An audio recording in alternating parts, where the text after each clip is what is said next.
With Week 18 finally over, we have now locked in the top 10 picks at least for the NFL draft in April, and I'm very excited for that to come, but we still have a long road to go in terms of who's going to be the number one pick, who's going to be the number two pick, who's going to go to the Giants, because the Giants are still in desperate need of a quarterback.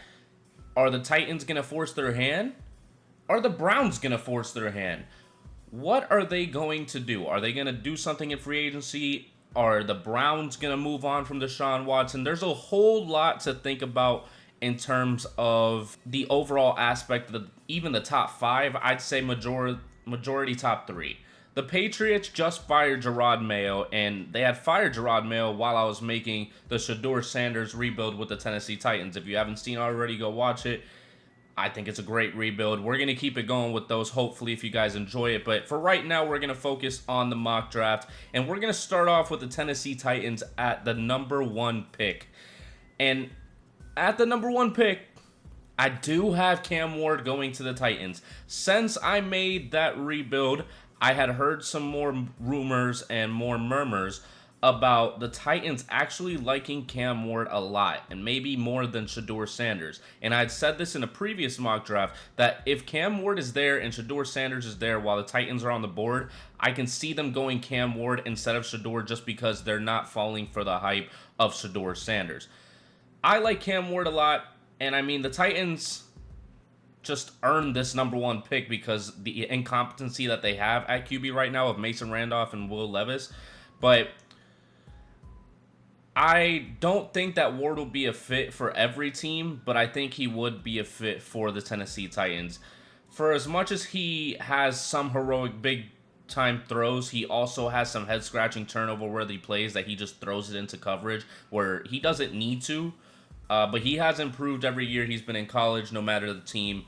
And he possesses the mentality and the confidence you want in a potential franchise passer. I mean, he trusts his offensive line, and hopefully he can carry that into the NFL, because he almost had a level of nonchalantness in the pocket that a lot of people just don't really like, because it just seems like he doesn't care. But he does, and I think that he has a very good chance of being one of the best quarterbacks in the league. I think he has a much higher ceiling than Shedeur Sanders does, but he has a much further floor than Shedeur Sanders, and I think that could work to the Titans' ability. Now, moving on, we have the Cleveland Browns at the second overall pick, and a lot of people want them to take QB. I don't know if they'll take a QB at the second overall pick. I think, and remember, we're not doing trades. So, as much as I want to do the hypothetical of Cleveland Browns are going to go get Justin Fields to try to replace Deshaun Watson for the next couple years on a cheaper contract, have him develop with the run-first offense that they have, or another quarterback on the market, and they take somebody at the second overall pick, or they trade it to the Giants and say, like, oh, if you don't trade for it, we're going to take a QB in Shedeur Sanders. For right now, I'm taking what I think the team is going to take regardless. And whether that's at the second spot, the third spot, I believe that the Cleveland Browns are going to get Travis Hunter at the wide receiver and cornerback position. I'd like to explore a trade down situation with this. Quarterback is in play, but I kind of want to switch it up with the Browns just because I feel like a lot of what they've been saying with Deshaun Watson, and also Deshaun Watson did have a setback in his injury progress, so I think regardless, they're going to try to get somebody either that's already in the league or in the draft.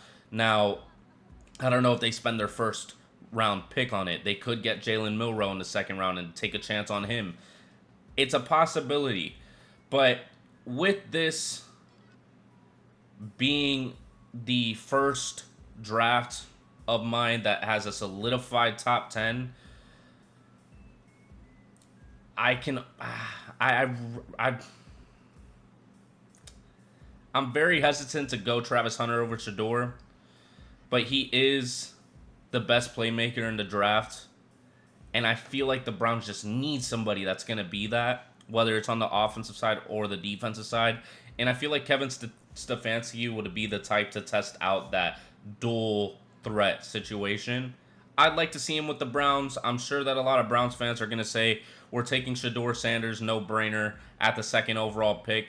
I'm still high on Travis Hunter. We're going to see more as the draft season goes on, but I'm going to go ahead and take him for the Cleveland Browns as of right now. So then that leaves the New York Giants at the third overall pick, who I think regardless are going to try to trade up to make sure that they get their quarterback. To give a little more evidence behind why I picked Travis Hunter to go to the Cleveland Browns, he was the third highest graded cornerback and the sixth highest graded receiver in the FBS. And he could really do it. He could really do it. And I still think, like I said, Kevin Stefanski would play him on both sides of the ball if he knows that Travis Hunter can handle it and that it would help the team. But moving on to the New York Giants at the third overall spot. I mean, this draft is definitely interesting because both of these QBs could fall out of the top 5. I mean, it just depends on free agency, as I've already said. But the Giants are so desperate for a quarterback that it would just feel wrong not for them to take a QB in this mock draft. Sanders has been very highly graded across many platforms, and over the past 2 years, he's been great at post-snap reads, taking care of the ball, not throwing it into a situation that it could get picked off because of his indecisiveness. He's been very accurate. He doesn't have the strongest of arms, but he does play very clean as a quarterback, and I think that a team like the New York Giants would gravitate towards that and want that as a quarterback instead of the risky business of Daniel Jones in the past and then him not doing anything close to it and just going with the safe routes but then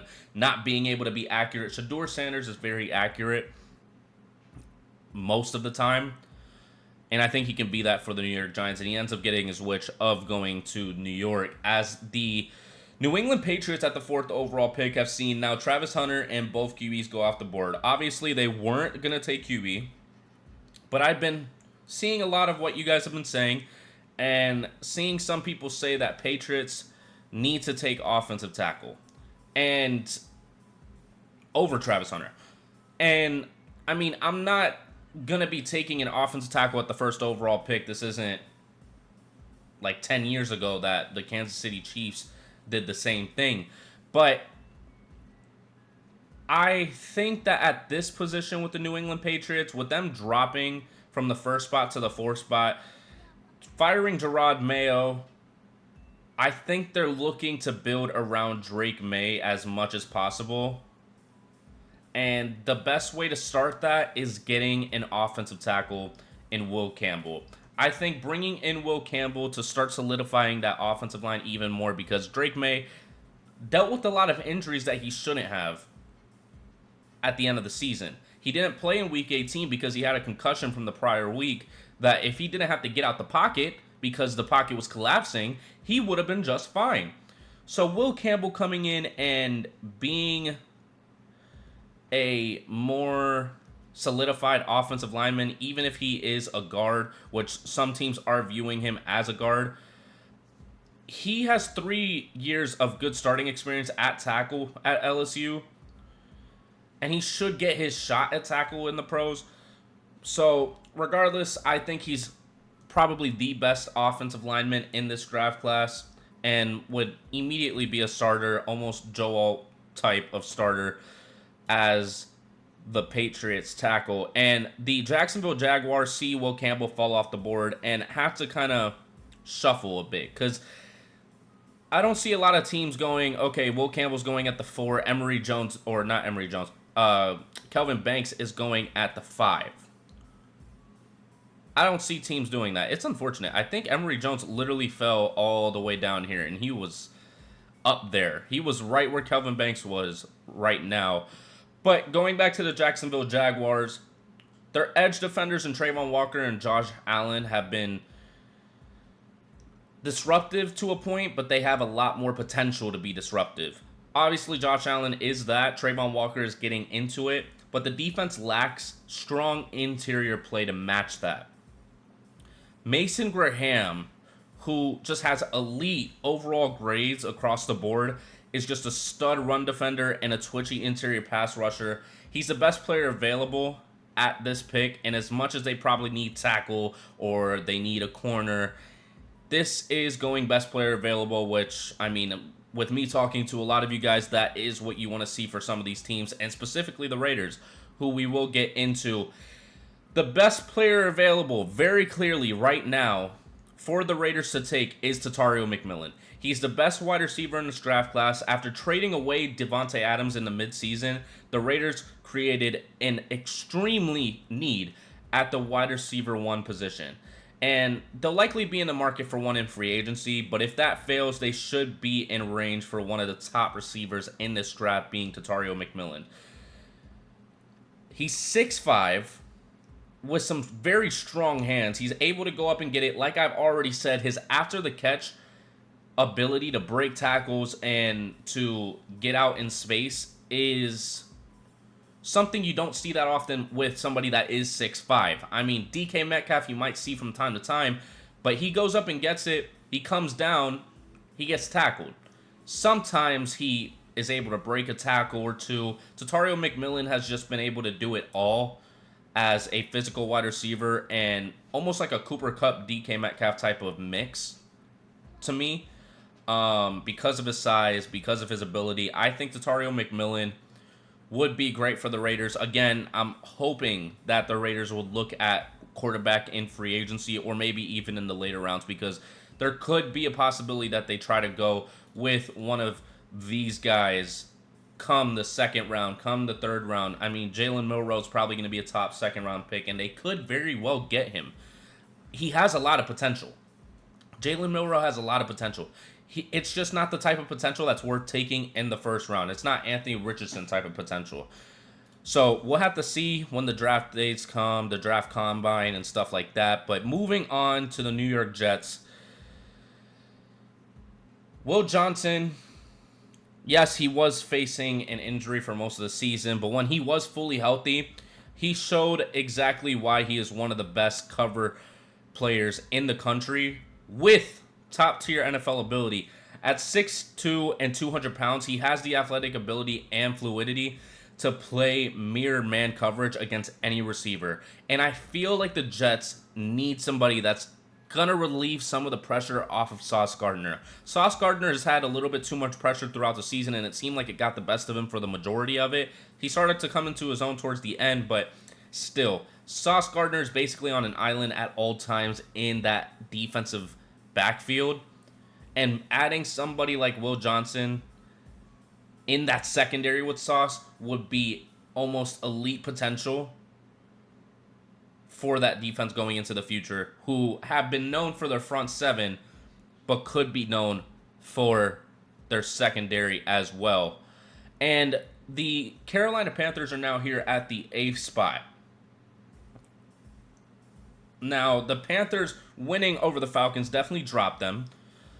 But Bryce Young capping off the season with an incredible turnaround in the second half of that game, or second half of the season, shows that they have their guy. They have the guy that they need. They don't need to draft a quarterback in this draft class per se, as we anticipated coming up into it. But these past 3 or 4 weeks have really been beautiful for Bryce Young. He's come into his own. He's been the player that we expected him to be last year, because he's not too focused on who do I have and are they good enough. He is working with what he has. He's scanning the field. He's making the right decision. He's timing the pass perfectly. There's some passes that he's had that reminds me of when he played at Alabama, and it's beautiful to see.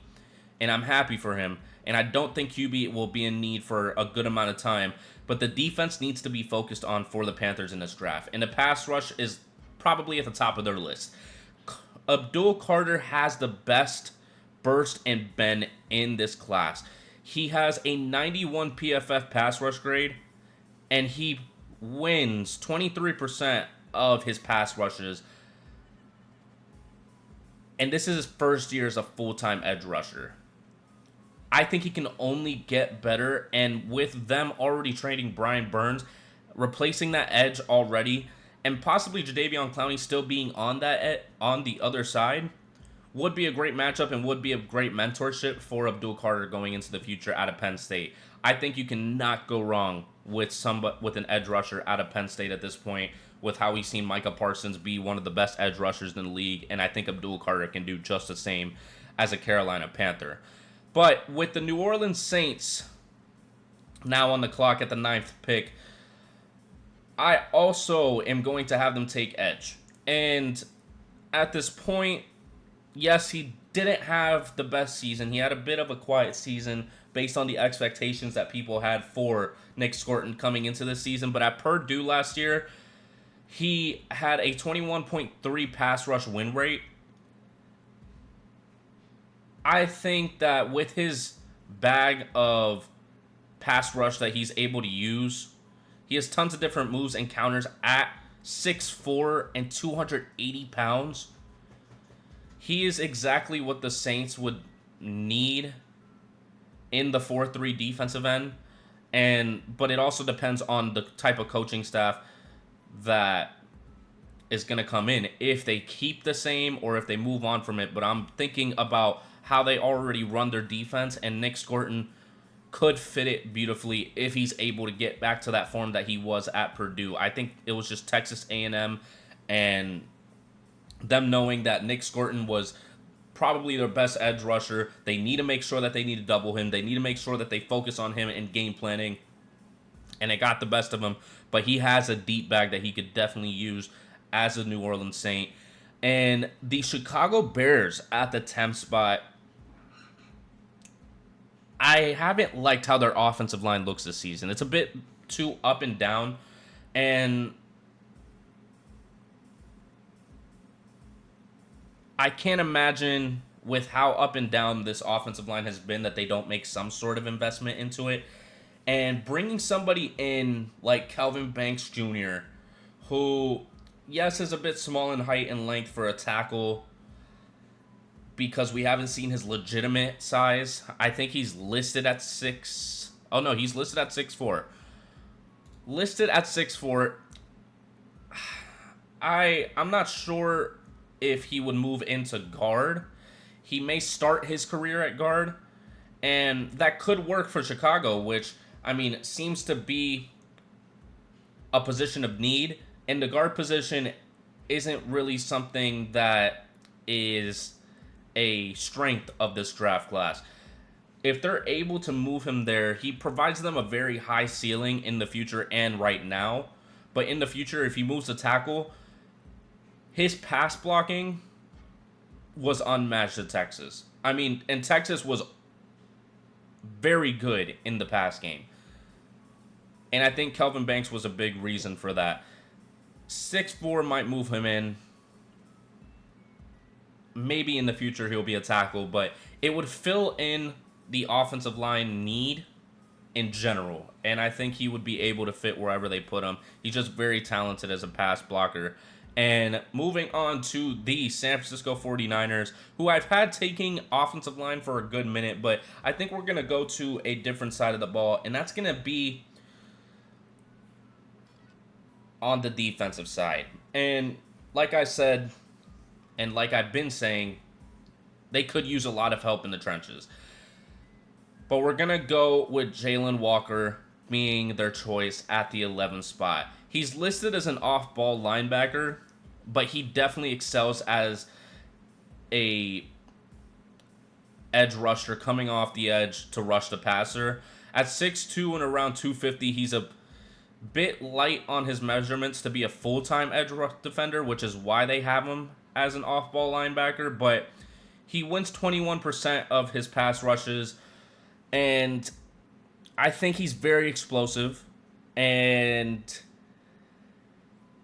I could see the 49ers definitely using him very nicely. Very nicely. I think Jalen Walker has definitely been one of the bright spots of the Georgia defense, especially in the pass rush, obviously. His coverage is fine, but his pass rush has just been tremendous. And I think having him, unfortunately, they won't be able to get Michael Williams to complement him in the run game, because Michael has definitely been the run defending edge rusher. Jalen Walker can definitely be one of the better pass rushers in this class, and going to the 49ers, who already have a pretty damn good defense and hopefully still will going into future years, I think that this would be the best choice for the 49ers. Malachi Starks could be a good pick. I mean, obviously Josh Simmons, but I've been taking him basically every single time. If Jalen Walker's there, I could see him going to the 49ers. But also, I've had him going to the Cardinals, which also would be a very good fit. But moving on to the Dallas Cowboys, this is just set in stone already unless somebody before the Cowboys take him. But I feel like this is just written in the stars that Ashton Jeanty is going to the Dallas Cowboys. He had such a historic season, having 2,600 yards. There's so much to say about Ashton Jeanty in so little time, but he was in the 99th percentile in missed tackles for per attempt and 98th percentile in yards after contact. Every team should be trying to get Ashton Jeanty, but a lot of teams don't like drafting running backs in the first round now, unless it's literally Saquon Barkley, and I think Ashton Jeanty could be the next Saquon in terms of the impact that he's going to have for the Dallas Cowboys. They just need him. They need a player like him so badly, and I could not see the fit being better, as much as me as an NFL fan does not want to see the Cowboys have a player of his talent. As the Miami Dolphins are at the 13th spot, and I think these picks are also locked up. The top 17 picks should be locked up because all these teams are out of the playoffs. The Seahawks are in, and so are all these other teams.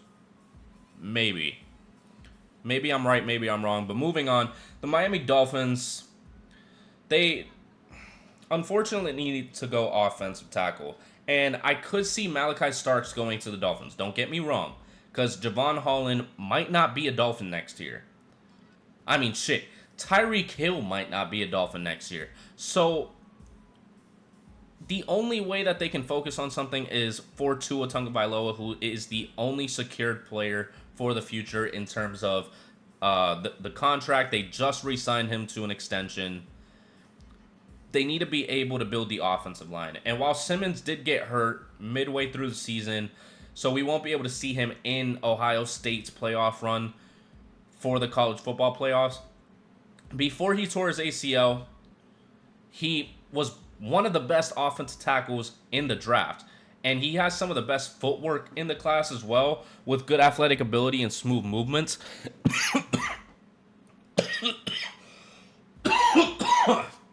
Gosh, I just choked on my own spit. But the Dolphins need to improve their offensive line in any way that they can. And Simmons could play guard if Patrick Paul is a starter at offensive tackle, because they did draft Patrick Paul last year, and he's looked okay. But if they move him out to tackle, they could move Josh Simmons in, and he didn't allow a single sack and allowed only one pressure throughout the time that he played. But getting another offensive lineman could only help the Miami Dolphins. Also for the future of Teron Armstead, I don't even know what's going to happen with him and his age and possible retirement. But Josh Simmons is my pick for the Miami Dolphins as of right now. And the Indianapolis Colts, as much as I've been raving about Malachi Starks possibly going there, I have seen that they've been okay at the safety position. I think they might be better off taking someone more of value, being Tyler Warren out of Penn State, the tight end that I've been raving about, who has been able to be a run blocker, and be able to get out and get open. And even if not, he's able to go up and get the ball, get the catch, and be one of the main receiving threats on this Penn State offense. I really like Tyler Warren a lot. I could definitely see him going this early. It's hard to believe for him to be going before the Broncos. But if the Colts don't go defense, I'm going specifically Tyler Warren, and I can't see it going any other way. I really can't. I think he's the best tight end in this class overall as a tight end. Receiving threat, maybe Colson Loveland. But overall tight end, as a team that would want a tight end, I think the Indianapolis Colts would love that. Now, Malachi Starks, still a possibility for them. I would love to see Malachi Starks on that team. But the Atlanta Falcons are at the 15th spot. And while we saw their pass rush come alive in the second half of the season, that doesn't mean that they shouldn't be considering selecting a pass rusher in a very pass rusher heavy class. James Pierce Jr. He has Abdul Carter type of potential with his burst and bend. And he can bring so much to this defensive line. He's won 20% of his pass rushes. He's undersized at 240 pounds, but that gives him so much more speed to get off the line. And James Pierce Jr. has been one of the guys as well that I've had going to the Falcons at times. I would love to see it. I would love to see James Pierce Jr. going there, helping out that front seven. Defensive line and linebacker, clearly a need. And they might go linebacker in the future. And I mean, if Jalen Walker's there, I could also see the Falcons going Jalen Walker. He won't have to go that far since he plays at Georgia. And the Arizona Cardinals at the 16th spot have an interesting position because Jalen Walker's off the board, who I've had them going 100% of the time.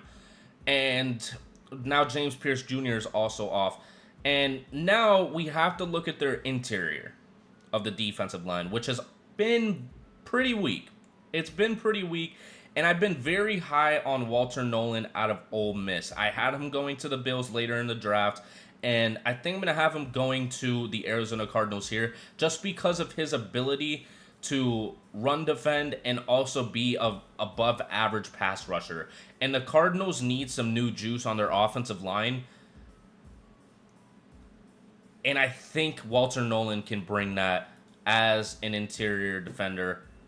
I like Walter Nolan a lot. I almost like him better than all three of these guys. Alfred Collins is also a very solid run defender.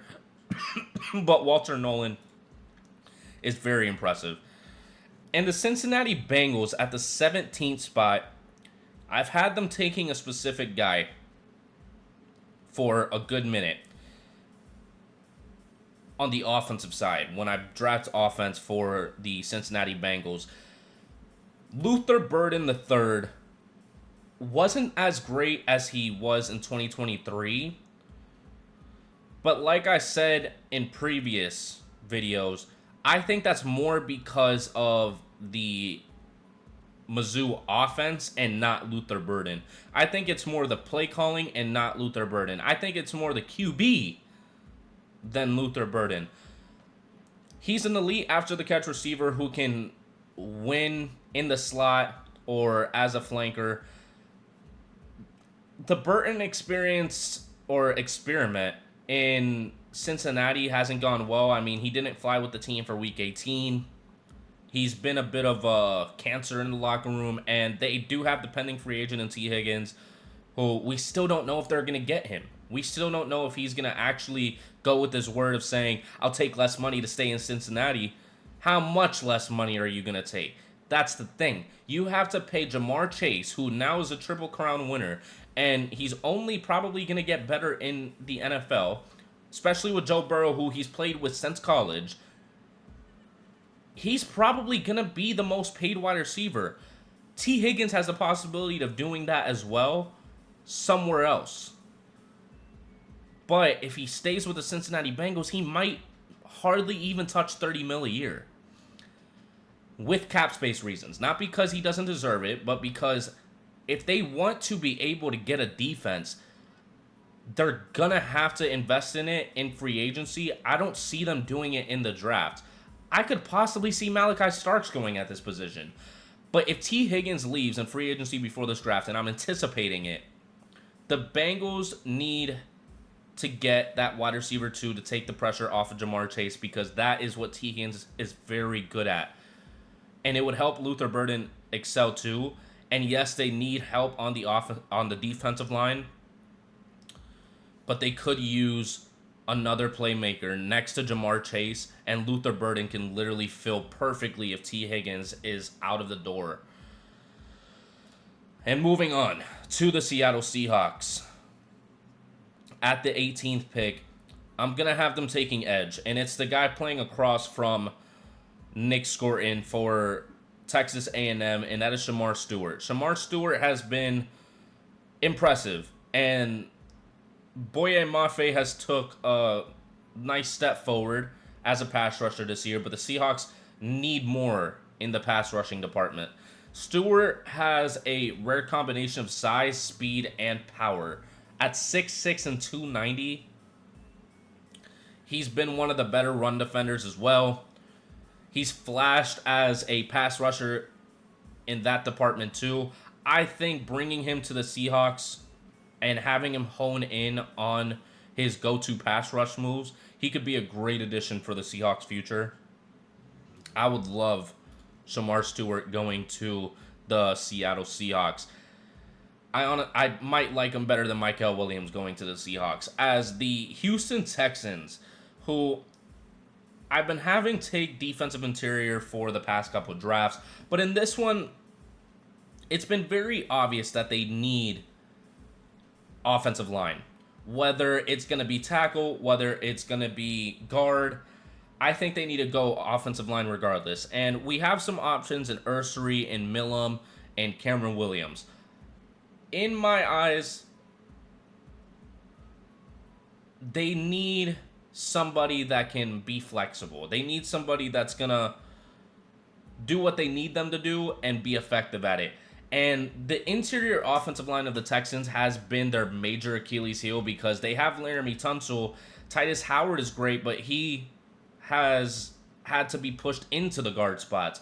And he's produced mixed results. He's been great some games. He's been not so great others. So they could potentially keep him there if they draft a talented offensive tackle to play opposite of Laramie Tunsil. And that could possibly be Cameron Williams. He's very raw, but he's very talented with length, power, and speed.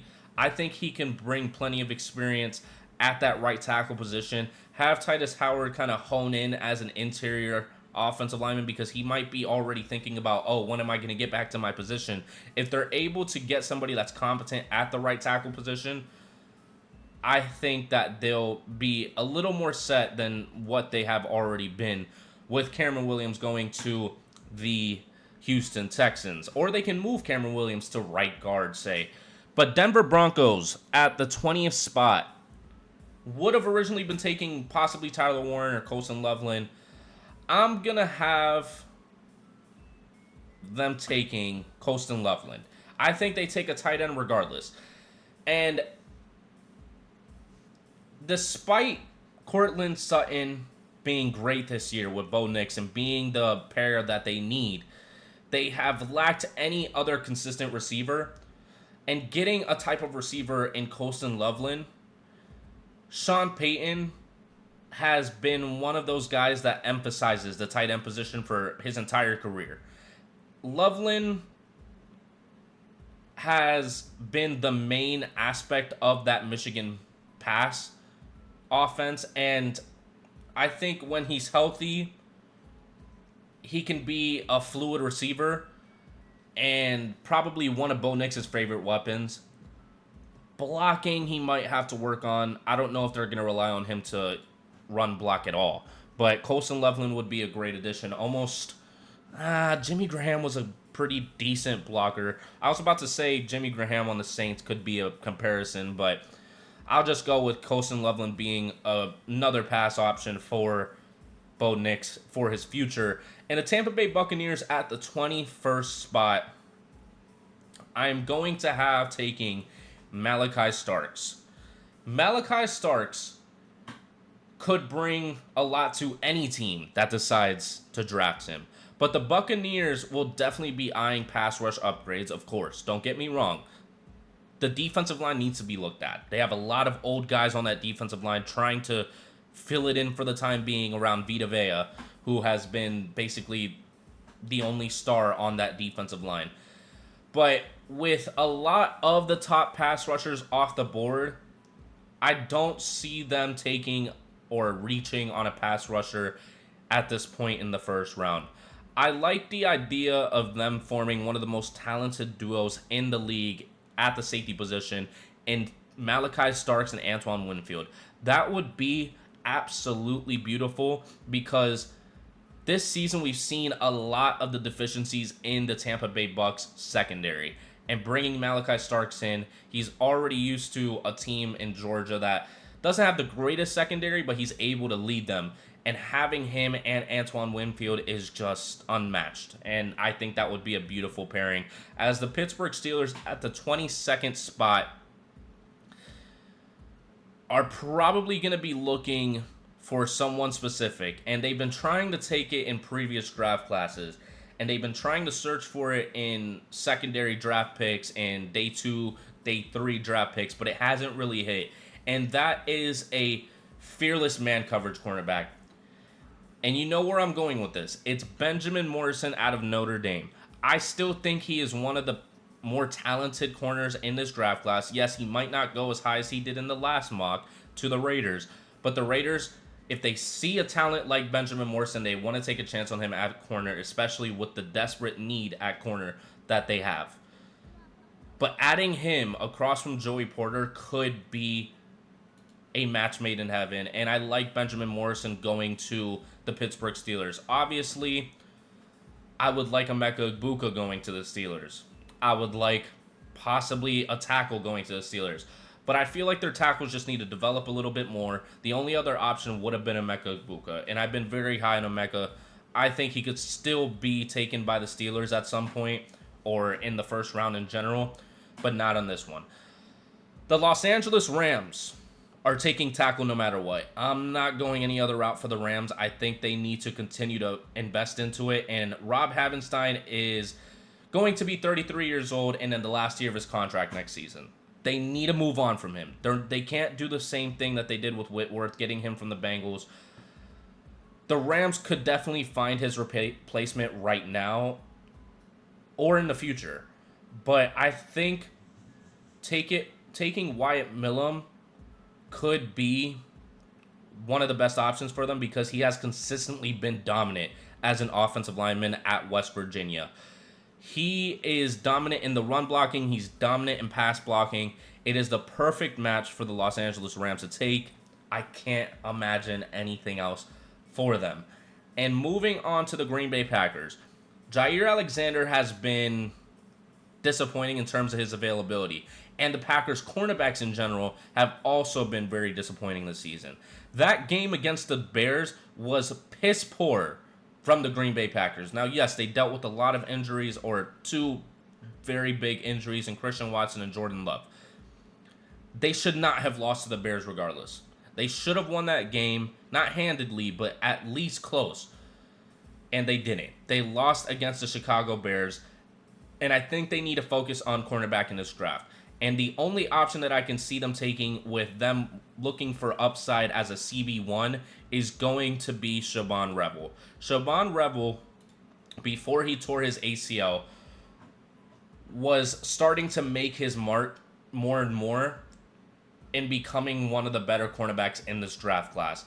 Again, I keep comparing him to Quinyon Mitchell, and I think he can be exactly that for any team that drafts him, and specifically the Packers. He meets the length and speed thresholds while bringing playmaking ability. I can't see a better match. I can't see a better match but Shaban Rebel going to the Green Bay Packers, as the Los Angeles Chargers are here. And now both tight ends that they would probably want are off the board. I think Harbaugh, with the way that he looks at certain players coming out of college or in college in general, he has a specific taste. And Khalil Mack has been very productive in the past few years, but Joey Bosa has taken a significant step back with all the injuries that he's faced.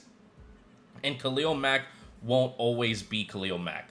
Jim Harbaugh is not one to let his front seven or defensive line in general fade into oblivion.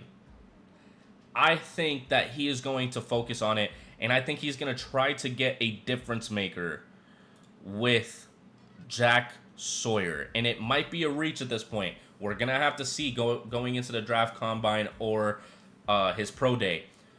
But Jack Sawyer could fit Jim Harbaugh's system as much as they have the Michigan and Ohio State rivalry.